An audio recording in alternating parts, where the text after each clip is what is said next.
Friends, ഇന്ന് ബ്രെഡും മുട്ടയും വെച്ച ഒരു റെസിപ്പിയാണ് കാണിക്കാൻ പോകുന്നത്. അതിനായി 2 മുട്ട ഉടച്ചെടുക്കാം.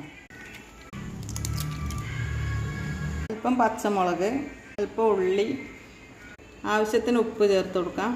നന്നായി മിക്സ് ചെയ്യുക.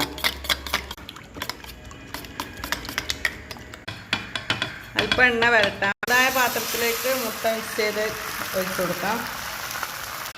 ബ്രെഡ് ഇതുപോലെ 2 സൈഡിലും ഇങ്ങനെ പുരട്ടി വെച്ച് കൊടുക്കാം.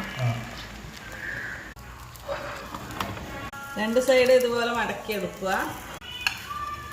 2 ബ്രെഡും കൂടി മടക്കിയെടുക്കുക. നമ്മളെ മുട്ട ബ്രെഡ് റെസിപ്പി റെഡി ആയിട്ടുണ്ട്. നമുക്കിത് കട്ട് ചെയ്യാം. ഇതുപോലെ കട്ട് ചെയ്ത് കഴിക്കാവുന്നതാണ്. ഇഷ്ടപ്പെട്ടവർ ലൈക്ക് ചെയ്യുക, കമൻറ്റ് ചെയ്യുക, സബ്സ്ക്രൈബ് ചെയ്യുക.